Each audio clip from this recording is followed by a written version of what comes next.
welcome. Hi, I'm Tiana, portfolio executive producer of Walt Disney Imagineering. I'm your moderator today, and I have the joy of talking with this great group of people. And for me, I oversee all things Aulani and Disney Vacation Club, all in our parks and resorts. But before that, I actually oversaw all things at the Disneyland Resort, including the recent opening of the Animation Railway in Zooptia. But before that, a long, long time ago, my very first job was at Disneyland. I was Storybook Land ride operator, which is one of the original attractions. It was one of the very first where we brought our animated stories to life in our parks. Now it's been almost 70 years, and I know we've come a far long way from just telling stories on boats, but I'm pretty sure there are more boats to be talked about today. So really excited to share with this group, and let's get going. So, Michelle. Hello, everybody. My name is Michel de Broek, and I'm the Portfolio Executive Creative Director for Disneyland Paris.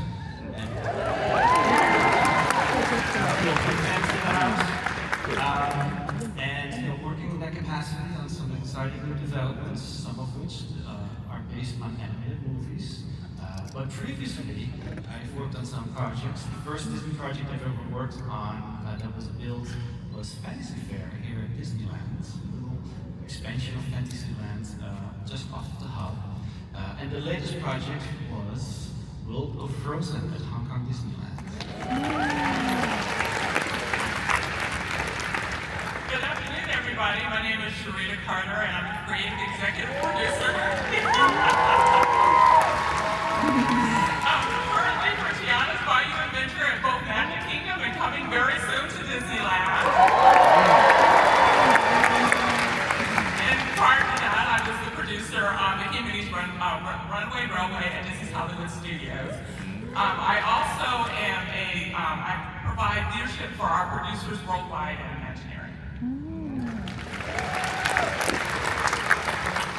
Hello everybody, I am Daniel Chu. I am a portfolio executive creative director and have worked for many years on the Tokyo Disney Resort.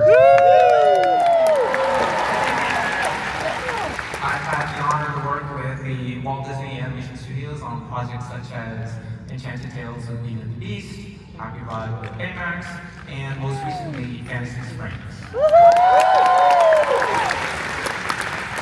Hello everybody, my name is Emo and I am a portfolio executive producer, most recently for the Tokyo Disney Resort portfolio.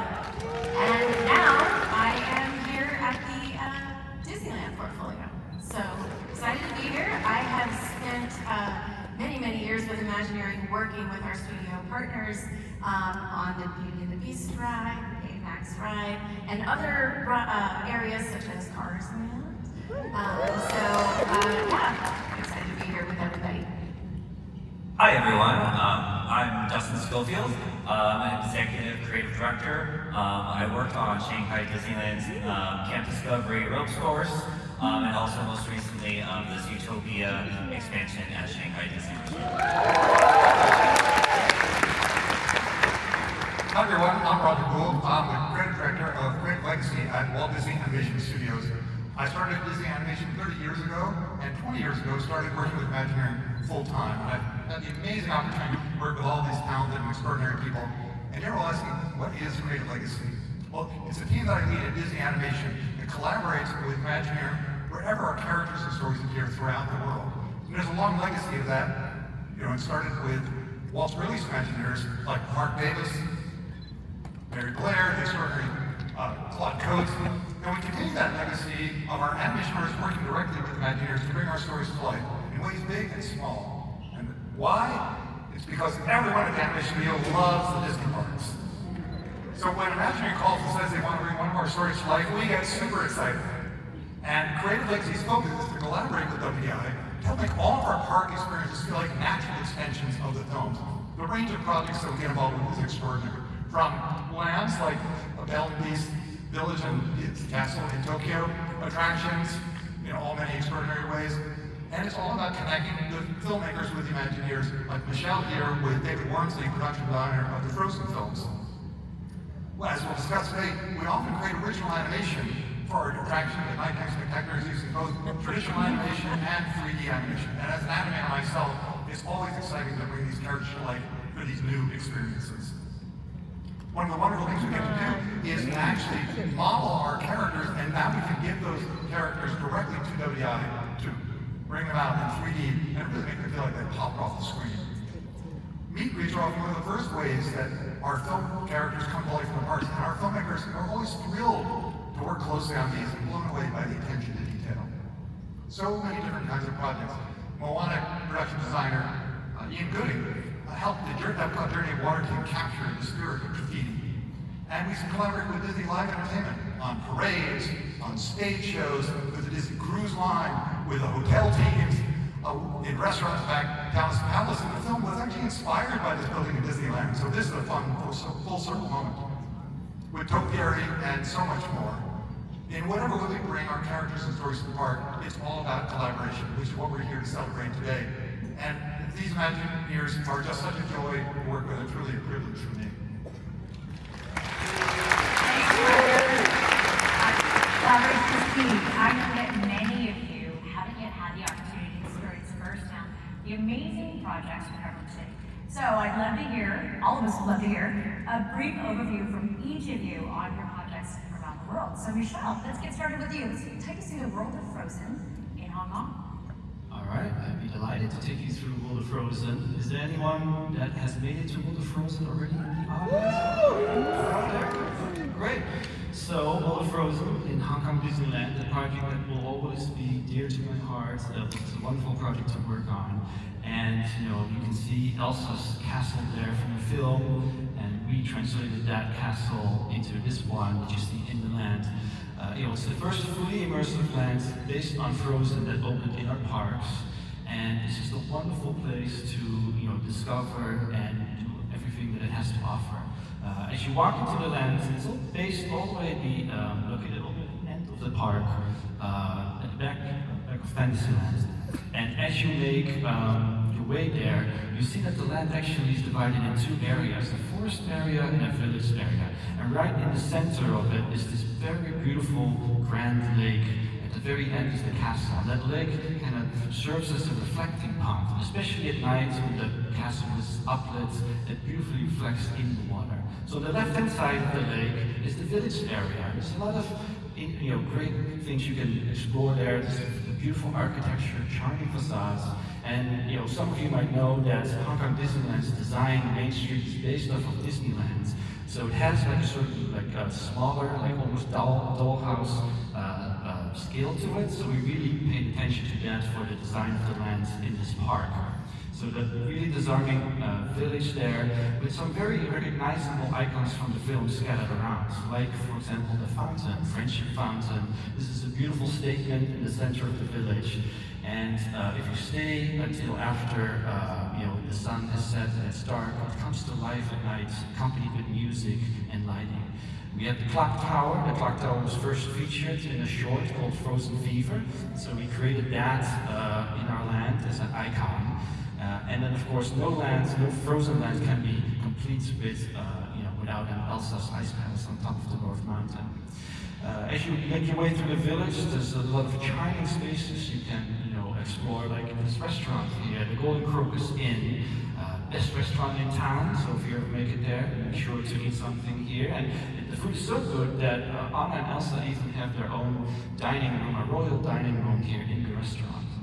If you are looking for some sweets, we have Northern Delights, which is a great shop for some baked goods, ice cream, and other sweets.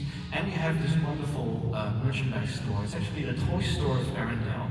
Above the entrance, you see a little statue, it's a steadfast tin toy soldier. And that is an homage to Hans Christian Andersen. The fairy tale was featured in Fantasia 2000. And of course, Hans Christian Andersen is the author of The Snow Queen, which of course Frozen is loosely based off of. And then we have an all-new version of Frozen Ever After. For me, it was really special to have another opportunity to work on this attraction and create a completely new one. So although it has a lot of familiarity with the original at Epcot, it's a lot more mature version of the attraction, more effects, the latest iteration of our audio animatronic characters, special effects, and 1.5 minute longer ride duration. And then the other attraction in the land is called Wandering Oaken's Sliding Sleighs. A very quirky salesman from the forest got his own attraction on board a Forza. And as you make your way through the cabin, deep inside his workshop, you'll discover that Sven and Olaf are actually helping him operating the summer snow sleigh ride. Really charming. And it's a fun, little junior coaster ride that is fun for the young and the young at heart. But I would say it's probably one of the best looking junior coasters in the world. And next to that is a place that we call Playhouse in the Woods. And this is where you can meet Anna and Elsa up close in a very intimate, theatrical experience. Really charming and unique to Hong Kong Disneyland. And our entertainment is also spread out throughout the whole land. Maybe some of you have seen online a character called Mossy, which is a troll that interacts with guests in the forest area. And of course we have Anna, Elsa, Kristoff. They're all part of this land. But if there's one thing that I'm probably most proud of in this whole project is that it's located in such a beautiful area.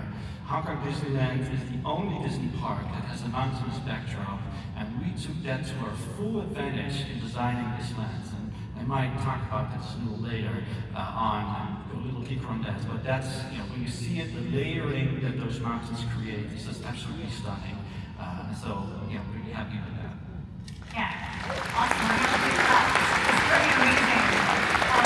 And that doesn't stop there, right? This isn't the only recent opening celebrating our animated stories of Asia. In fact, over to Dustin to talk about Zooptia that just opened at Shanghai Disneyland. Perfect. And when guests enter Zooptia, we wanted them to feel just like they were walking in the paws of Judy Hopps herself, surrounded by the same sense of optimism and excitement she had when she first arrived to be Zootopia's first buddy police officer. Better yet, we're there on the biggest day of the year. It's Zootopia Day, which is the day that Predator and Prey celebrate living together in harmony. From the moment we enter, we feel the sights and sounds of the city as we head down Main Street. You heard that right, M-A-N-E Street. And of course, we visually reinforce the sense of hyper-diversity of the city in all of our facades, which is really sort of a big high concept we have for the land. And we wanted to see that animals of all sizes were accommodated in Zootopia, from the smallest lemming all the way to the tallest elephant. You can see the contrast in scale and animal motifs throughout the various businesses in the land. We even have an elephant-sized park bench that makes a perfect covered parking space for the mouse-sized vehicles. Even the food is immersive and reflects the various scales of animals in the world. This was very much a passion project of ours to bring this level of activation and immersion into the parks. We really wanted to have that sort of complete emotional thread that started from the moment you entered the land and continued all the way to the moment you exited the Big Anchor attraction. Moving through the city, you see its residents going about their everyday lives, like this giraffe doing his daily workout routine, but even better, the treadmill gears down below are the gym for the mice. On the second floor above, Gazelle's backup dancers have opened a dance club where we're celebrating Zootopia Day alongside mammals of all sizes. In Zootopia, mammals tall and small are accommodated throughout the city. The city's public transit system even has a lemming hypertube where we see lemmings zooming through on their daily commute. At the Metro, there's a subway train where we see various animals boarding and exiting the very train Judy Hopps arrives in Zootopia in herself. Various moments come to life in the upper windows throughout the land, where characters interact with guests in over 20 different shows a day. You might even get a word in with Flash, if you're lucky. And of course, the land transforms and feels even more exciting and alive at nighttime. Our main attraction is called Zootopia Hot Pursuit, where we join an aspirational police chase alongside Judy and Nick. Just like Judy, we enter through the front door of ZPD, greeted by no other than Claude Alexander himself, who's more excited about Zootopia Day than anyone. He tells us all about Gazelle and sends us on our first day orientation tour of the department. During our tour, we encounter various inmates in the jail who warn us about Bellwether. By the time we get to her jail cell, she's gone. Alarms blaring, we see she's escaped from an air conditioning duct on the side of the prison. And then, of course, we're quickly called into an emergency brief with Chief Bogan. Interrupted by a hostage video, we learned that Bellwether has just kidnapped Gazelle in an effort to thwart the big Zootopia Day celebration. We're quickly sent to our cruisers and we're off to save the day. We join our heroes in Tundra Town, where a bus goes wrong, sending spinning on the icy floors of a Tundra Town warehouse. Next, we're seeking and searching for Gazelle in the desert district of Sahara Square. We even go into Mystic Springs for a few uncomfortable encounters. And we even race high in the canopy of Rainforest District. Ending in a big high-stakes chase through downtown Zootopia, where we, of course, capture Bellwether and save Gazelle just in time for the big concert tonight. And we get her on stage to get to be part of that celebration ourselves. And we end our show with Nick and Judy, our heroes, thanking us for a job well done. And they even officially welcome us to the first day, or they officially welcome us to the Zootopia Police Department. Pretty good for our first day at ZPD. That's good. That's so fun. So if that isn't enough, in Asia, Tokyo also just celebrated a major land opening. It's unbelievable what's going on, right?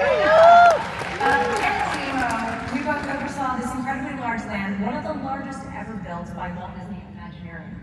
You gotta tell us about it. Let's start with you, Daniel. Well, Fantasy Springs is the 8th port of Tokyo Disney Sea, and I would like to call out our executive creative director is here sitting on the front row, Robert Coltrane. The whole idea about Fantasy Springs is that we wanted to create a fantasy land for Tokyo Disney Sea, and for those of you who have been there, it is a beautiful, beautiful immersive park. So we wanted to make sure that our land met up to that challenge. There are 3 themed areas in the land. There's Peter Pan's Neverland, there is Rapunzel's Forest, and of course Anna and Elsa's Frozen Kingdom. But what ties these 3 stories together is the magical springs. And it's the magical waters of the springs can reach out and visit all the different Disney stories from our fantasy stories from Disney animation.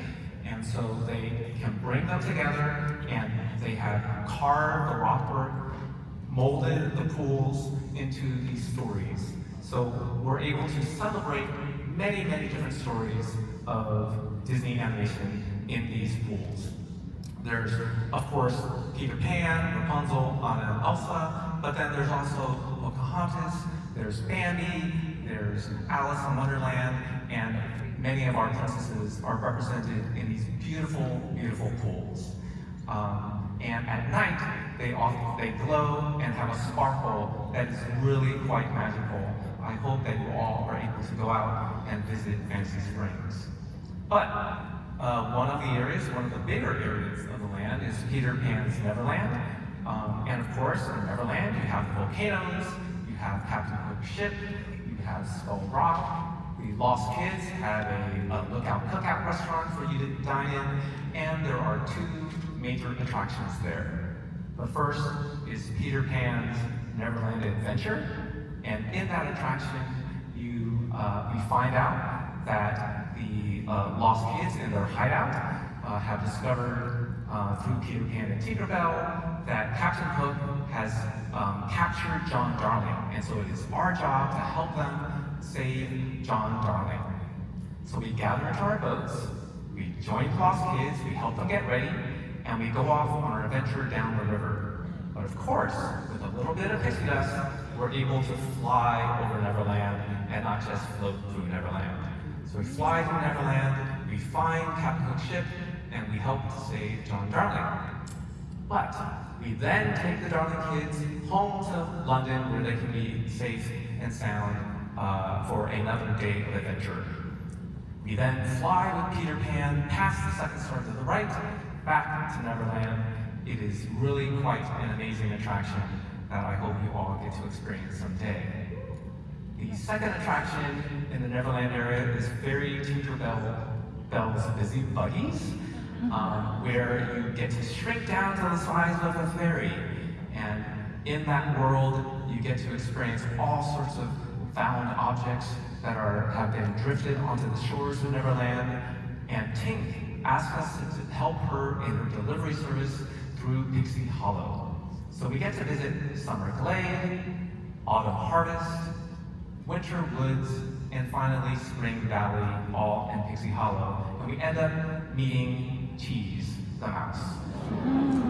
And Emo will tell you about more of Fancy Springs. That's right. So,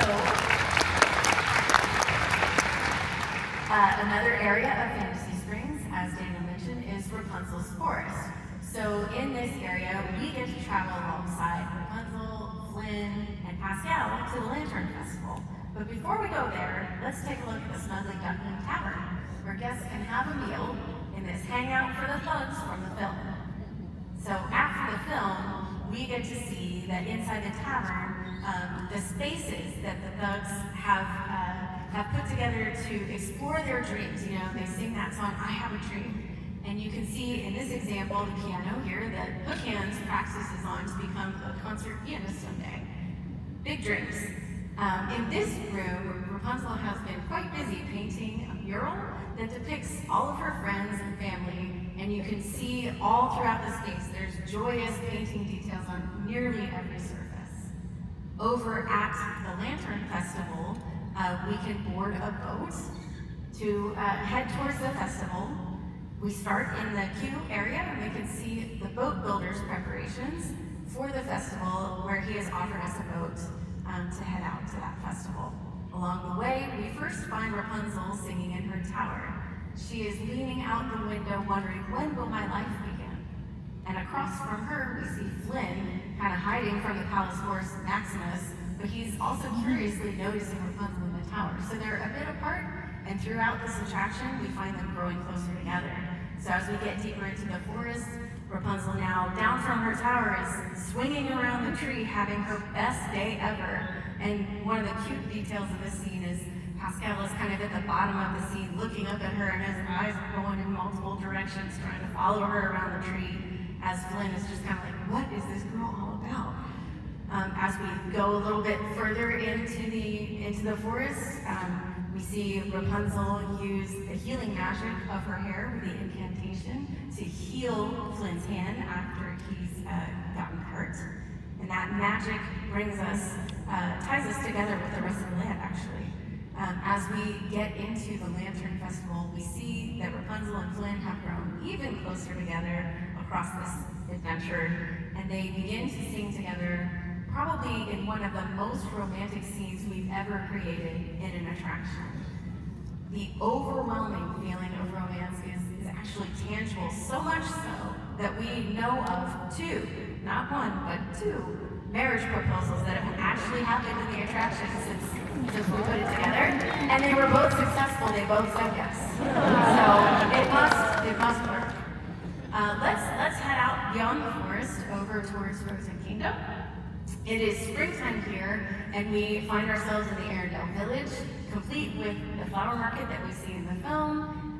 We've got the Arendelle Castle in front of us, and beyond that we can see Elsa's Ice Palace in the North Mountain above the fjords, because what land for Frozen would be incomplete, if we didn't have that. We are immersed in the Arendelle of the original film, and the Arendelle Castle really is at the heart of this space. And this is, for the first time, maybe in forever, guests can enter the castle to experience the Royal Banquet Hall, which is our restaurant in the center of the land. And you know what? There's even a nod to the 8,000 salad plates. The signature space of this restaurant is, of course, the throne room, and it would be totally incomplete if we hadn't put a throne in there to take selfies, right? So there's a throne in there, so get over there and get your selfie. Beyond the castle and on the castle grounds, our attraction entrance is actually through a portion of the castle that we don't see in the films. Inside these spaces, we find play areas where Anna and Elsa spent their time as children. So we first enter a family room with familiar portraits and occasional moments in that window where you might see a little snowman peeking through the window looking for a warm hug. Another very special space is the music room, showcasing the instruments that the kids played, and also this beautiful music box in the center with its rendition of Do You Want to Build a Snowman? Once we go through the rooms of the castle, we head out to a royal boat dock, board our boats, and travel into the viewers where we first come across Grandpa Troll, who is beginning to tell us the story of Anna and Elsa from their childhood when they were first separated. In front of us, we find Anna singing to Elsa's childhood bedroom door, pleading with her sister, "Do you want to build a snowman?" And as we move through the scene, the door rotates to reveal Elsa on the other side of the door, and very, very sadly saying, "Go away, Anna," as we back out of the space. As guests on this ride, we actually move through it like we are the camera from the film, which really, really enhances the emotion of the scenes with the motion of the ride vehicle.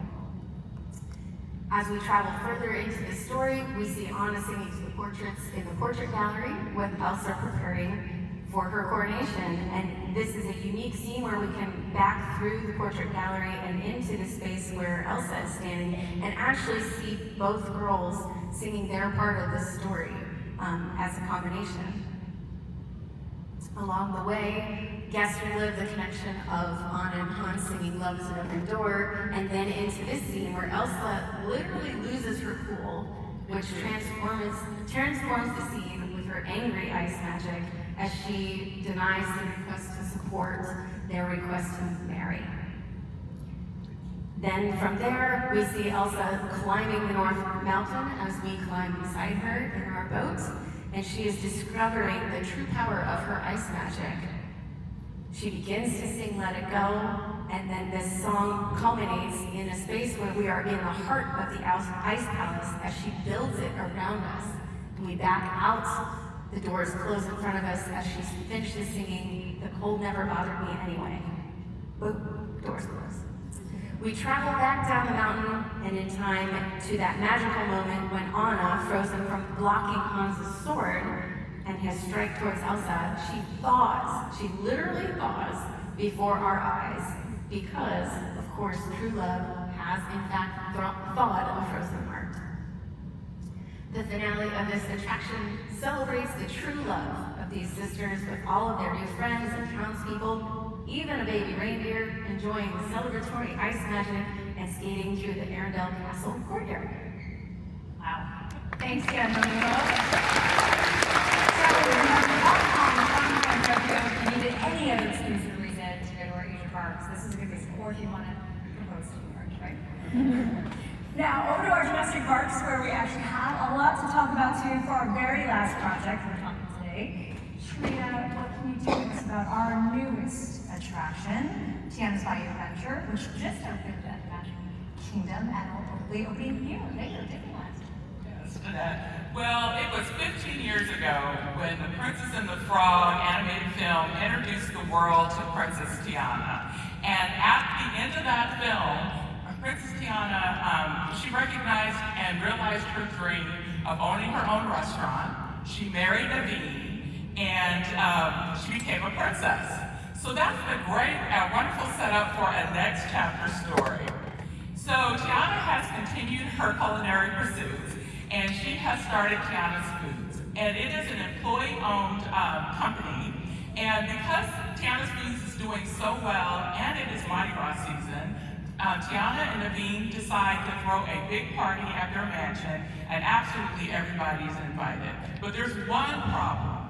Louis had one job, and that was to get a band, and he forgot. So you know you cannot have a party in New Orleans without a band and without music. So a clarion call goes out across the airways for volunteers to meet Tiana at Tiana's Foods so that we can go out and we can look for a band.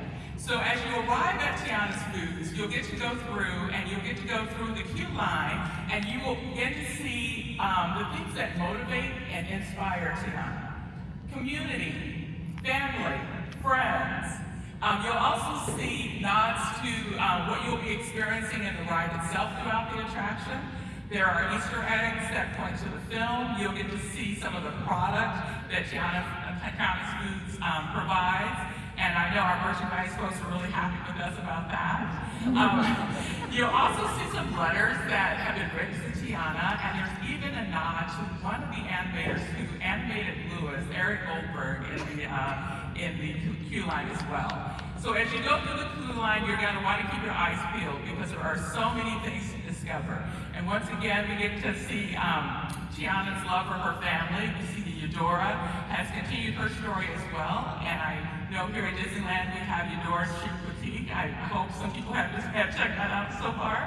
And it's really wonderful that Tiana is able to highlight her family as well as all of her accomplishments. Then of course we get to go through her test kitchen where we will get to experience the smell of some wonderful beignets. All right, so now that we've arrived, we load up on the logs and transport the Tiana's ingredients, and we are going to the Bayou. Now, why are we going to the Bayou to find musicians? Well, Louis is the best musician that Tiana knows, and he is from the Bayou. And along the way, as we're going, we run into all kinds of interesting characters. Here we have Laurie, who is the armadillo. And then we enter into the Bayou where Louis joins us along with Tiana. And Louis discovers that Tiana was right. There are musicians in the Bayou and they can really play. So this is an example of some of the talented critters that we find in the Bayou who are doing playing zydeco music, which is one of the sounds that comes out of the New Orleans area. And of course, Tiana is with us all along on this adventure, and she's really impressed with what we found so far, but she encourages us to keep looking deeper because there is all kinds of treasure and wonderful talent throughout the Bayou. Now, of course, we get to encounter Mama Odie because we all know that there is magic in the Bayou, and some really fun things happen while you are traveling the Bayou, but I can't tell it all now. You'll just have to discover it pretty soon here at Disneyland if you haven't already experienced it at Magic Kingdom. And then, of course, now that we have our musicians, it is time to go to the party, so we're going to take that plunge to get to the party, and yes, you will get very wet because you weren't. So we make it to the party and we get to see some of our friends from the film that we know. Charlotte is there, Eudora is there, and of course Tiana is there to greet us, singing an original song that was written for the attraction, along with Naveen there, and Louis conducting all of the musicians that we have found. And then here you can see the amazing dress that Tiana wears at the party. And hopefully you'll have an opportunity, if you haven't already, to go over to the Imagineering Behind the Dreams Pavilion, where it is showcased there. And then of course, Mama Odie gives us a wonderful kiss goodnight, along with the smell of those wonderful beignets again. And the attraction is really, really beautiful at night as well, a little extra as you experience Tiana after dark. So much fun, Sarita. Wow. I can't wait to get wet. We're just seeing some amazing overviews for attractions and lands, but like you said, let's dig a little deeper. As they say in Imagineering, everything starts with a story. So let's talk about that first. Let's go to Zooptia, Hot Pursuit, and Tiana's Bayou Adventure, both of which we consider next chapters of these beloved stories. Dustin, over to you. Well, some of the best dark rides out there give you a lot of different flavors. You feel like you've seen the whole world in 5 minutes, and Zooptia gave us all of that, with all of the different districts. So we knew that sort of the most aspirational thing we could do would be to go on an action-packed police chase through all the different districts with Judy and Nick. Let's see. We also wanted this to be our story, but still feel like we were following in the footsteps of Judy Hopps, sort of key into some of the emotional sketches I remember from the film. So we played around with the films, but ultimately landed on updating Bellwether. She's been in prison, working out, so she is buff, hardened, pierced, and deep into her mountain goat attitude. She's our parkour Bellwether.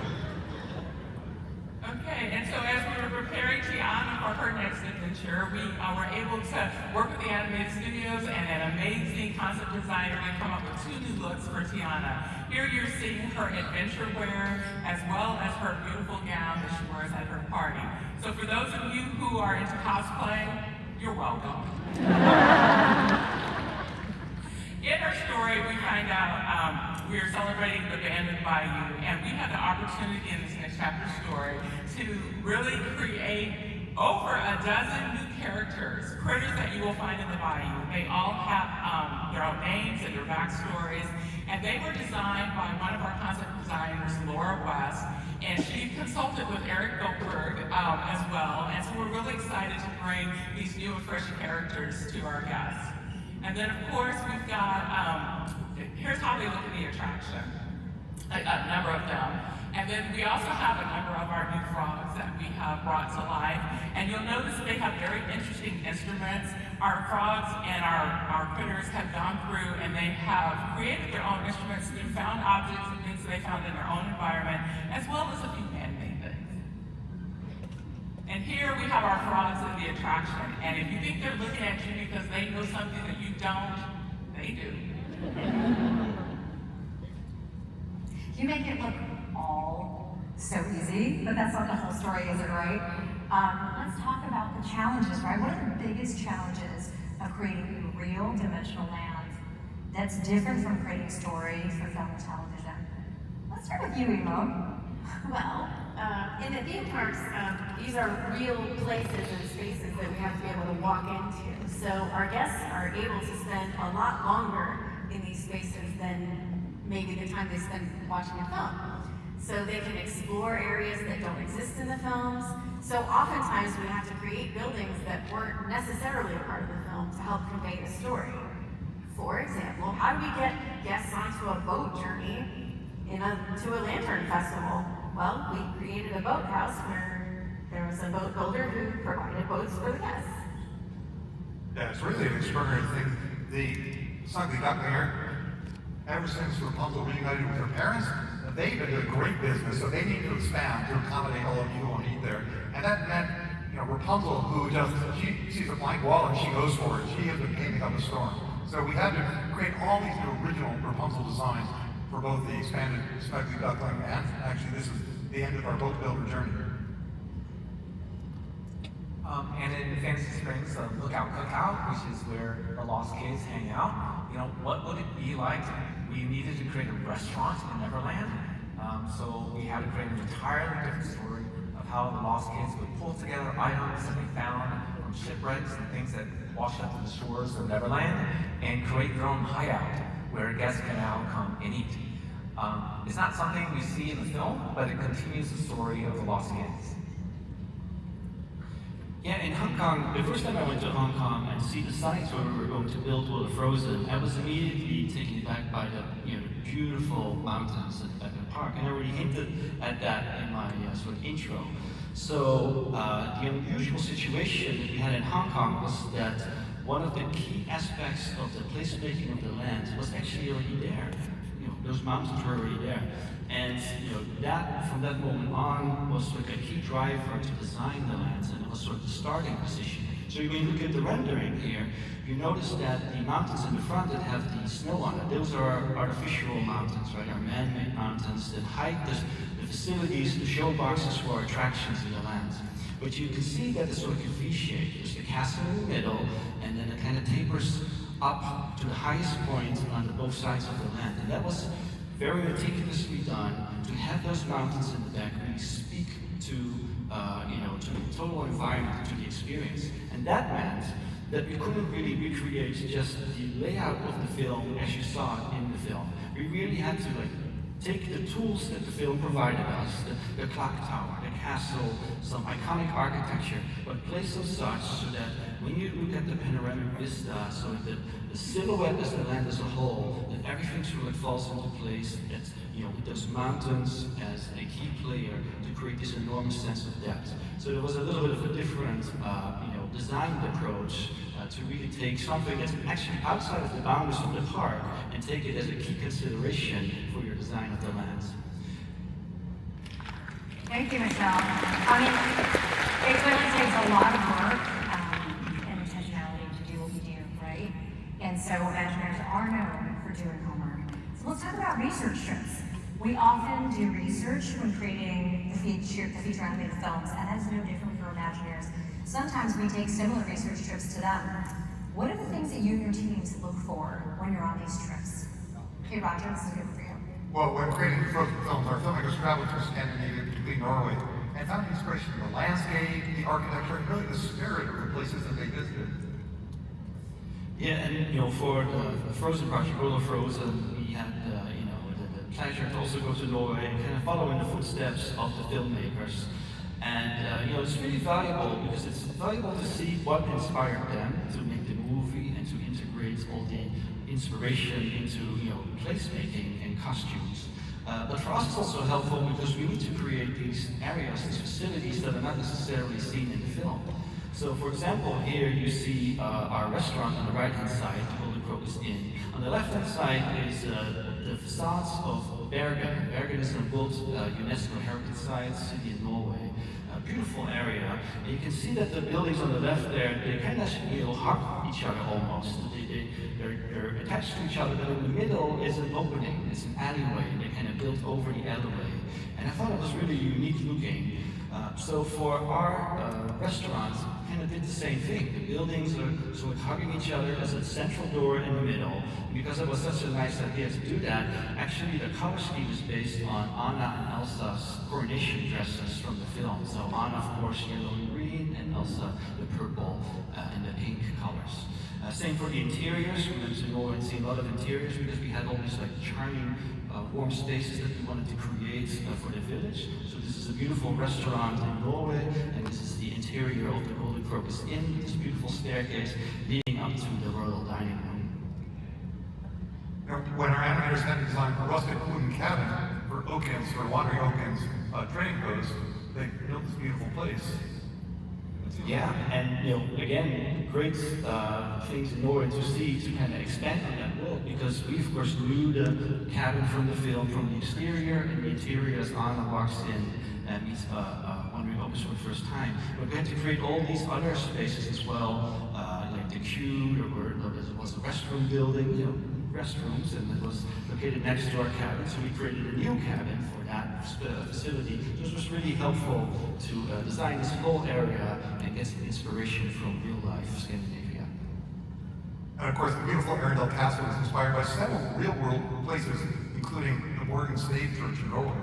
Yeah, and these stave churches are just amazing. These are wooden medieval churches.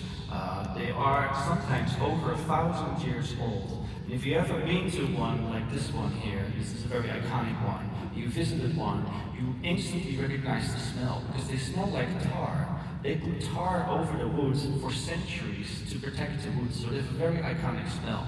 But you can see this shape here really looks like Arendal Castle. That's because the filmmakers were inspired by the shape of the stave church, and the center part of the castle is based on that.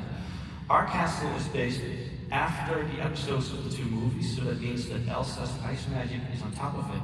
Now, talking about challenges, in the movie, that's all digitally animated and digitally created, and physics and material are, luckily for them, for animators, not a thing. But for us, it was very hard. The Hong Kong building department was very stringent on materials. So the ice magic you see actually there on the Hong Kong castle is built out of real glass.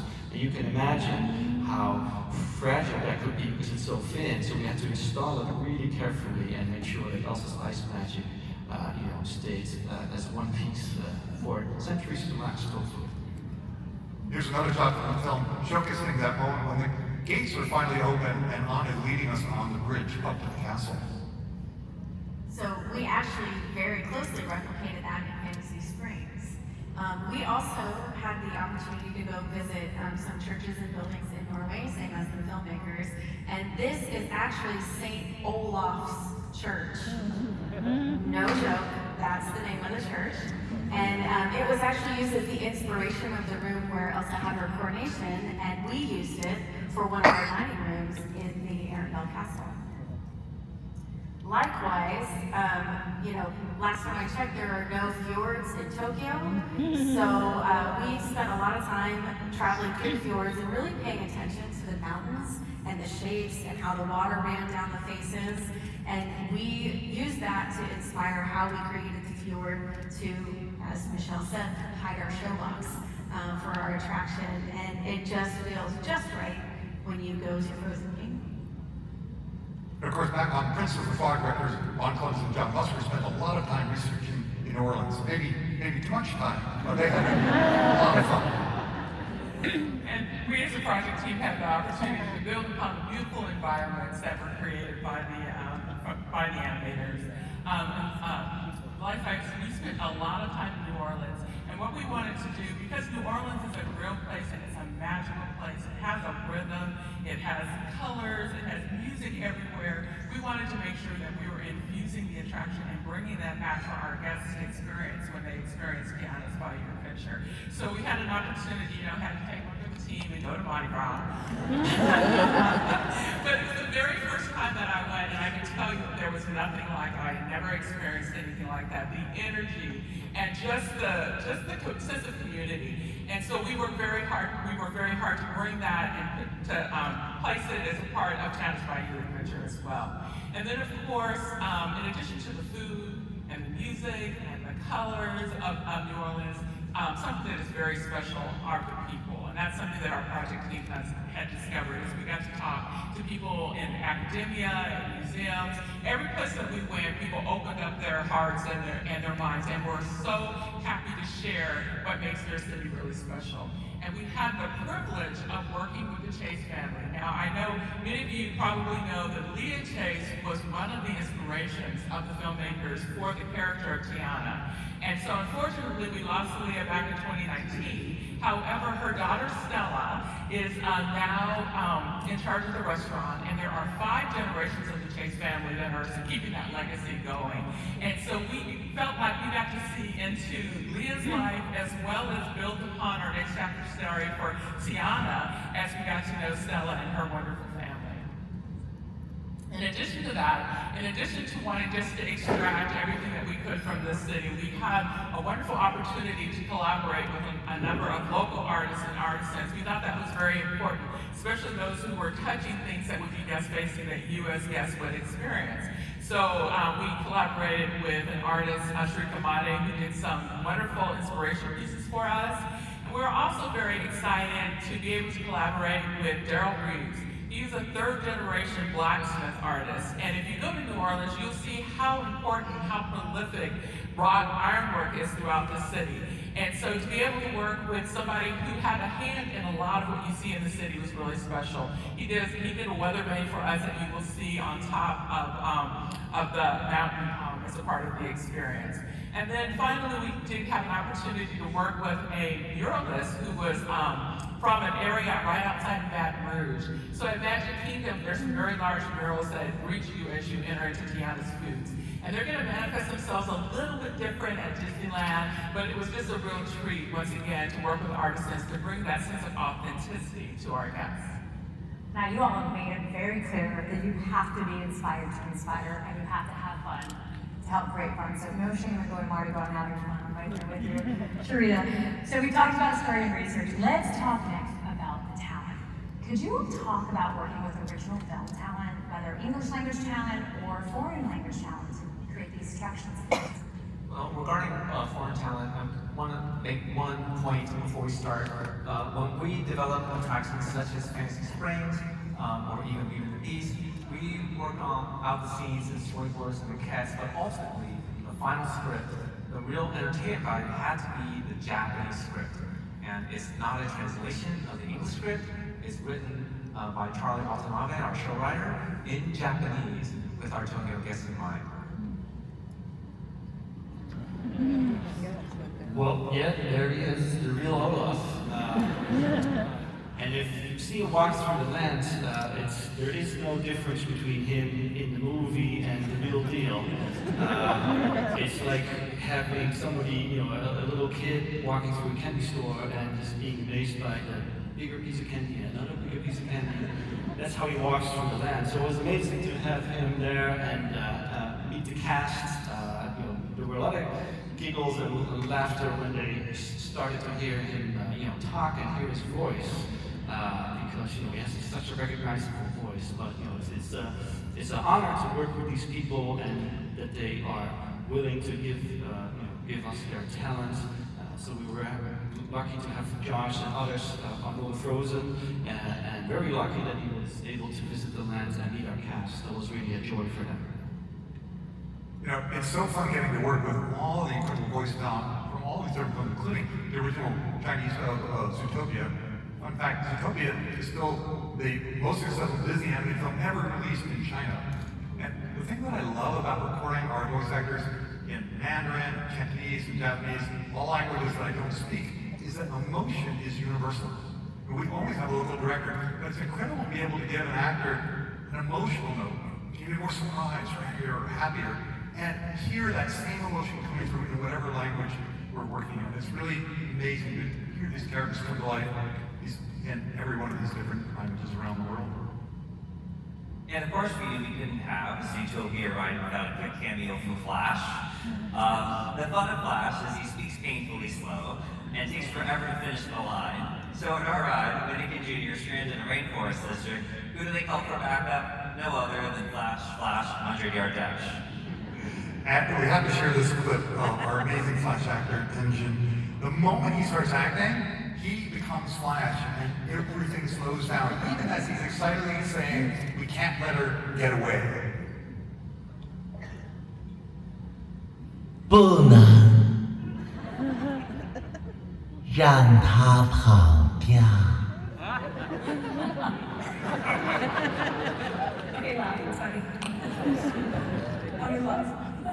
And for Tiana's Bayou Adventure, we had the privilege of working with all of the original cast from the animated film for the characters that are in the attraction. And here you see Michael Woolley having a magical moment with Lewis. It's really a lot of fun. Also, in addition to that, we have, not only do we have music from the film, but we did do an original song for our finale. And PJ Morton, who is a son of New Orleans, he also happens to be the piano player for Maroon 5, for that little band. We had an opportunity to collaborate with him to write an original song. And it's called Special Spice. And then, of course, none other than Anika Noni Rose sang the song. And so I think we're going to give you a little treat right now, and you'll get to hear a little bit of that song. Joyful celebration, don't need an invitation. It's joyful. This band just can't be beat because your special spice makes us. Because your unique spark makes us. Because your special spice makes us complete. Because your special spice makes life complete. Wow. I love that we created an original song for the attraction, right? It's so special we get to do that. Speaking of original content, Daniel Roger, what can you tell us about creating original animation for many of these new attractions? Like, let's start by talking about Peter Pan. Okay, this is Well, you know, we all love the classic Peter Pan attraction at Disneyland. We have the same at Tokyo Disneyland as well, where you fly over London. So the goal for our new attraction was to make you feel even more immersive with more music and feel like you're flying over London with Peter Pan. So to achieve that, we worked with Disney Animation to create original 3D computer animation. Yeah, you know, Peter Pan, the 1953 classic, is just some of the most appealing and charming animation ever done. And so the question was, how do we capture that hand-drawn charm in computer animation? And actually, we started to figure this out back on Soaring Around the World when Imagineer Tom Fitzgerald asked us to create a Tinkerbell farewell. We tried to really capture Mark Davis's hand-drawn design and animation style. So now, with this project, we got to expand on that and faithfully build the whole cast in 3D. We had a crew of almost, not great, I love that. We had a crew of almost 100 people at Disney Animation working on the show, starting with modelers, customers, technologists, hair and plus simulation, and of course, our incredibly smart and sport production management team. And it was just so fun to get to play with these classic characters. In the film, you know, there's this gorgeous world, but the truth is, when every background painting has details that disagree with other background paintings, even of the exact same object. So we had to resolve all those differences and build a 3D model that we saw to really capture the charm of the original painted backgrounds. So we had everything in Neverland and in London, including the Darling song. And our film's costumes, the self-painted movie, right, have no texture. So we decided to keep our textures really simple. We're striving to make it feel like a physical, believable world, but still capturing the spirit, graphic simplicity in the movie. As Dan mentioned earlier, we couldn't have done this without Charlie Watanabe. Yes, Charlie wrote all of the script for our attraction in Japanese, and he also directed the voice talent for Fantasy Springs. And as always with animation, we record the dialogue first, and then have the animators work with that. I mean, Charlie's incredible. He's a great writer and director, but he's also our acting coach, who helps all of us who don't speak Japanese make sure our characters act and gesture naturally. Because when we dub our movies, we don't reanimate them. But animating directly in Japanese means that our Tokyo guests get to see our characters acting really for the first time as native Japanese speakers. As you can see animation dailies at the studio, where animators gather to come together stylistically on all the characters. This was especially valuable because we were channeling that bouncy, loose style of the 1983 film, and that's so different than the naturalistic style of Frozen 2, which the animators had just rolled off of. I really love this photo because years earlier, the animators collectively decided that the gigantic mural they wanted in space for inspiration is Neverland. This TikTok scene is a great example of that bouncy style, and you can also see that we brought Mary Blair's beautiful background designs into 3 dimensions. It was really important to be inspired by those Mary Blair designs. We designed and built our full-size sets to blend seamlessly with the stereo animation from Animation Studios. So once you're wearing your stereo glasses, you really cannot tell what is physically around you in the scene and what is in the media beyond. And as we've done on films going all the way back to Snow White, we created a color script to track the time of day throughout the experience. From the top, starting with a calm dusk that leads to a fiery sunset during the battle with Captain Hook, to a perfect night sky as we fly over London, and we arrive just in time for sunrise over Neverland. To be as faithful as possible to the original, we quoted specific animation from the film to inspire our animation.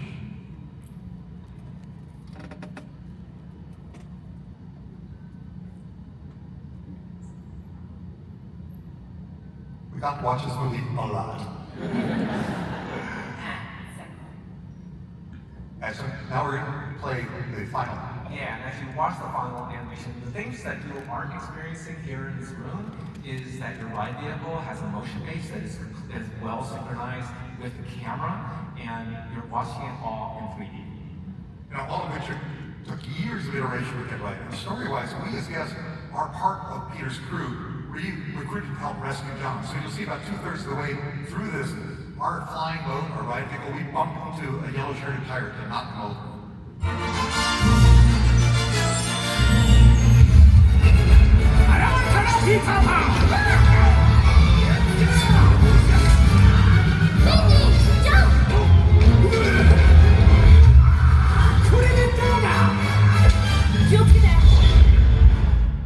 You're right here on stage. Wow. Thanks for the bass. And yet, finally, we do get to fly with Peter Pan. It was incredibly challenging, but incredibly rewarding to take these characters on a brand new adventure. And if you're wondering, what can you see on the outside edge of the frame is because this animation was designed to be projected on enormous curved screens.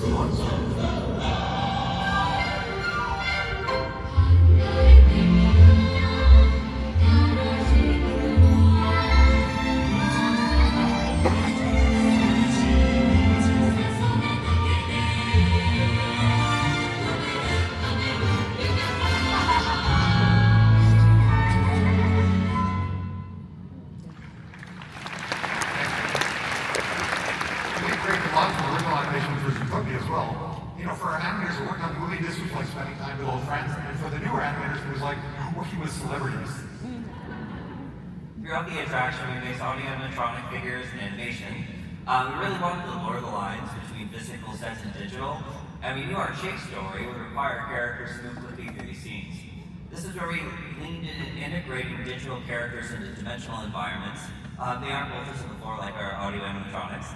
In this next video, we begin by passing acts as an audio animatronics character before heading into the Rainforest District. Yeah, as we approach the rainforest moment, the animation of Cutie, Nick, and Gazelle of the Gala are combined with the show set in a multi-plane style to really fully integrate them into the scene. And for our final big chase scene, we're racing after Bellwether, who still has Gazelle with Flash, and who still has Gazelle with her in her getaway vehicle. As with all animation, we start with storyboards to work out the action. We follow Flash into a Broadway tunnel, spin 360 degrees around as Beauty and Nick fly in to rescue Gazelle. Bellwether races off through the crowd outside Gazelle's performing area until she smashes into a giant ice cream cone, flies through the air where Clawhauser makes the arrest as Gazelle arrives just in time to perform at the arena. We built full-size mock-ups to understand and fine-tune these really fast scenes. We learned so much about what didn't work, and spinning upside down and arriving at a helicopter rescue, as well as how to transition between these dimensional and physical worlds.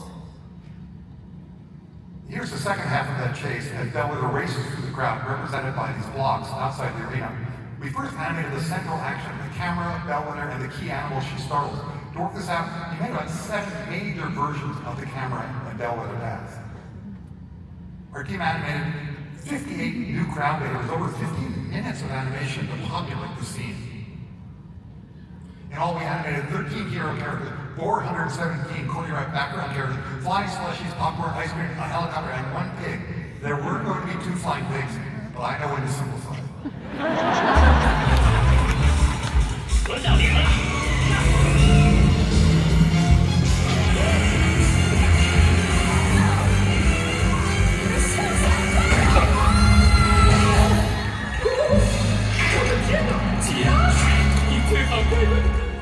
And Clawhauser still makes it in time for Gazelle's concert.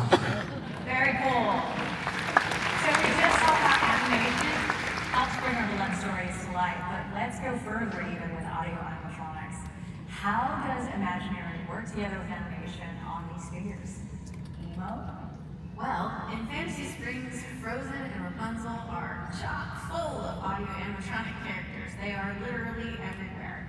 We wanted to take these characters to the next level, and so we get very close to these figures as we ride through the scenes, and so we wanted to tackle the challenge of creating amazingly expressive faces. And there are so many different faces in these attractions. Yeah, creating these figures is a really tight collaboration between Disney Animation and Imaginary's amazing audio animatronics team. We started by working together to figure out what is the acting intention in every scene for each character. And then Disney animators posed the characters using our film's computer model, setting their expressions and body attitude to capture that emotion. And then we passed those models on to WDI along with lots of film reference.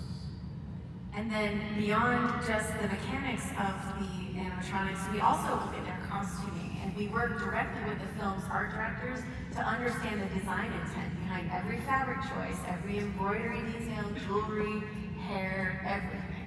Yeah, which is so great because in the computer, every detail is thoughtfully designed, so getting to hear that from the film designers directly is really helpful. For example, this is Frozen art director Mike Jamo, working with engineer Heather Green, faithfully recreate these costumes from the film.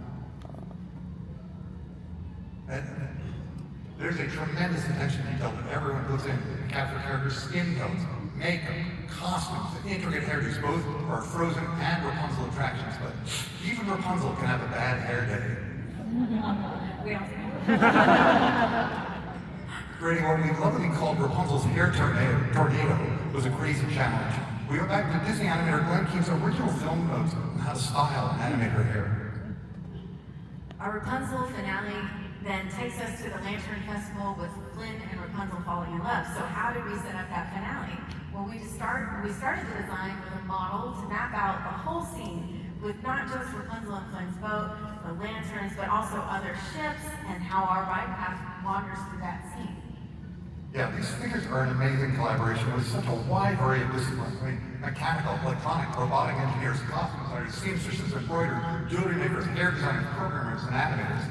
And here you see Charlie Wakanami sharing acting suggestions with myself and our great legacy supervising animator Daryl Johnson, who animated on the movie Tangle and was super excited to animate this scene.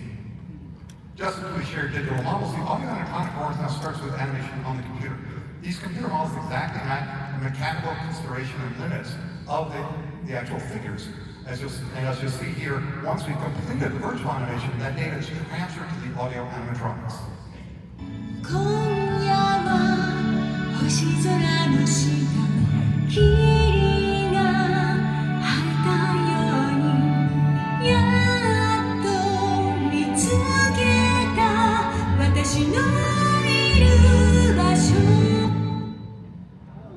That's just a sliver of the 3 minutes of animation from that entire song. Of course, with our Frozen attraction, the centerpiece is Elsa singing Let It Go. Hey, Mom. She's wiping away tears from the Rapunzel scene. Yeah, so in Tokyo, the climax of Let It Go is joining Elsa as she builds that ice palace around her. That's right, and Elsa's ice magic has such a very specific look, whose design on the film was led by artist Dan Lund Claire on the right. But designing magic to play all around you in a dimensional space brings lots of unique challenges. Yeah, and our team was so happy to work with Dan. There were years and years of planning, but it all came together when Dan actually traveled to Tokyo to work with the team there. And here's where Oh, here's how it all came together.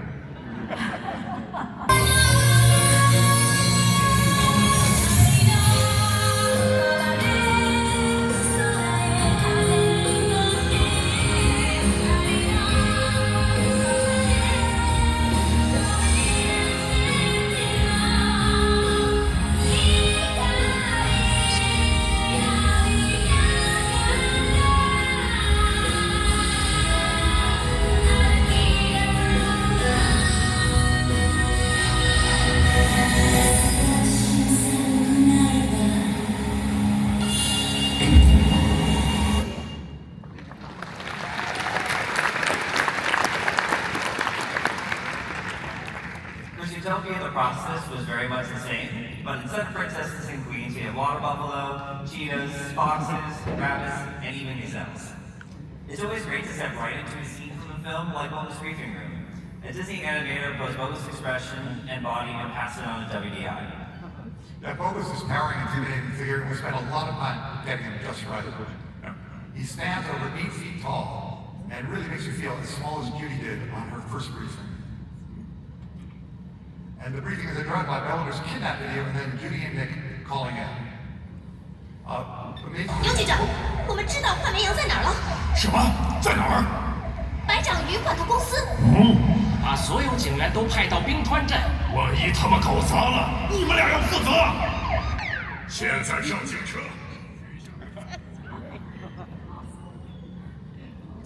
Animated characters are never designed with audio animatronics engineering in mind, but sometimes it feels like they're designed to make things intentionally difficult.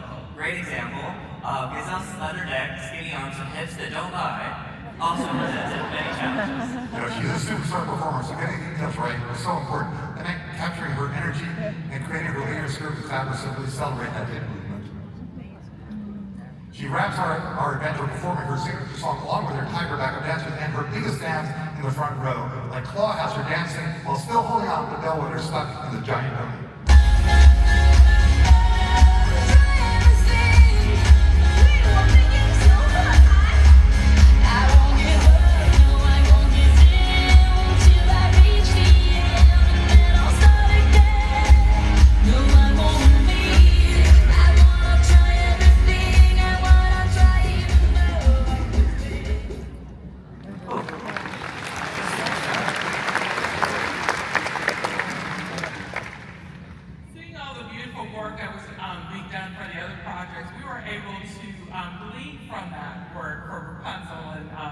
Zooptia and bring to life Tiana, and there's a number of our different characters into as audio animatronics. Now, as we began translating our hand-drawn characters into dimensional figures, we were fortunate to have the 3 amazing lead animators from the film still at work. Louis animator Eric Goldberg, Tiana animator and Super legend Mark Hand, and Deneen animator Randy Haycock. So like on Peter Pan, we sought to create the canonical 3D models of these wonderful characters. And it was really a joy for everyone as Eric, Mark, and Randy worked closely with our modelers. And it was so gratifying to file the stories from Frozen and Rapunzel. And we had some unique challenges with Mama Odie, who is a very unique character. And as you can see, she really just jumps out of the screen and comes to life. And isn't her face gorgeous?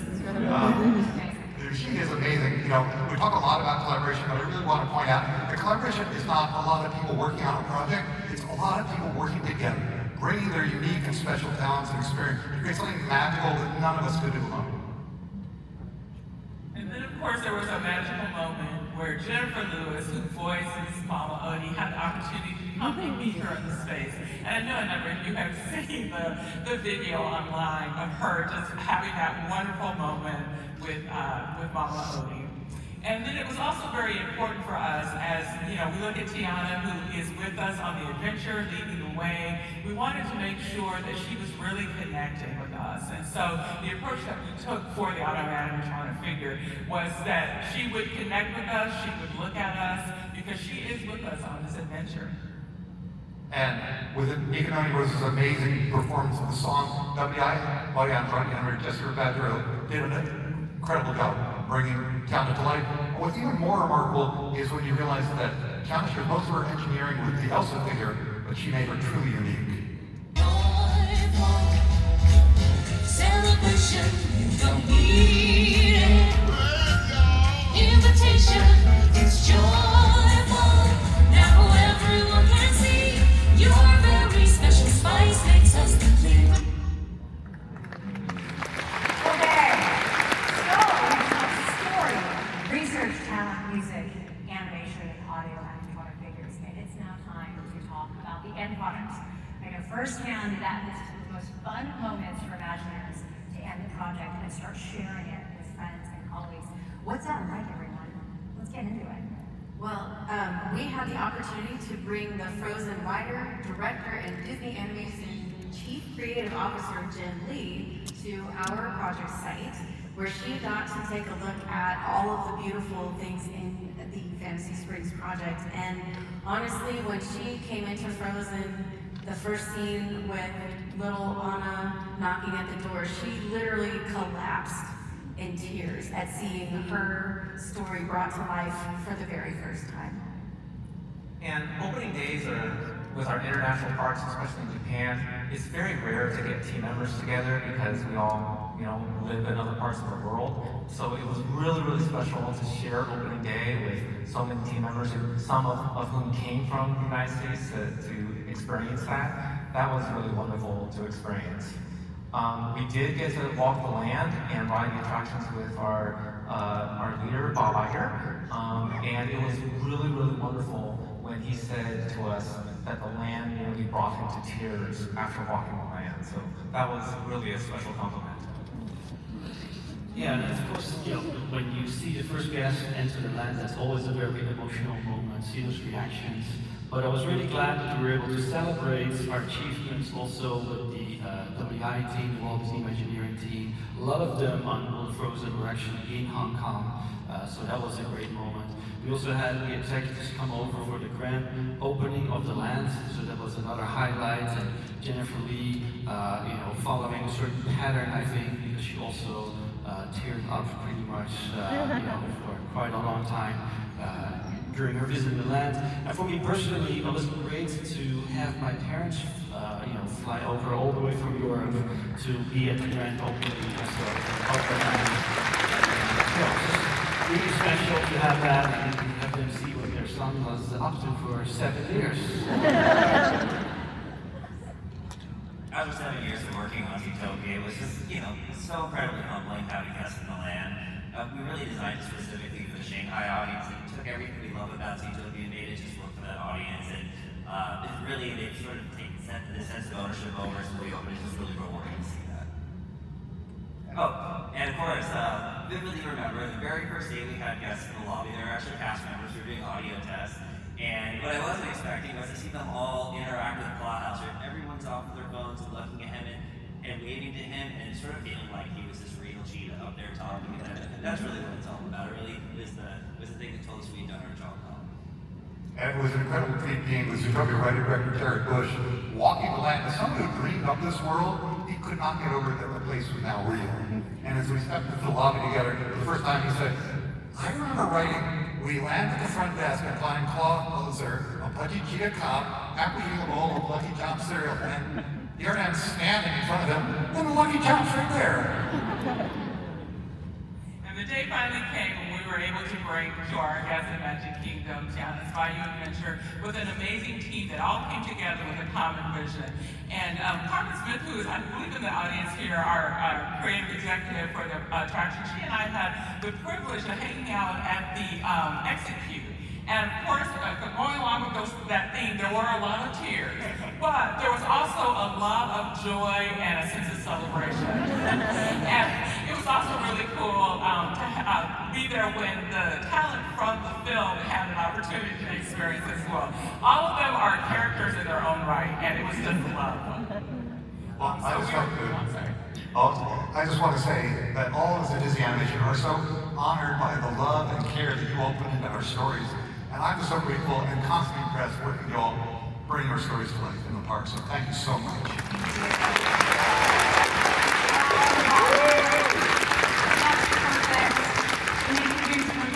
We bring tears and joy, but we also feel joy and pride too. Even Bob Iger has fun tears. I think it's the highest praise. On that note, sadly, that's all the time we have for today. We covered a lot in an hour plus. I wanted to thank the panel for their fun stories and for sharing them with all of you.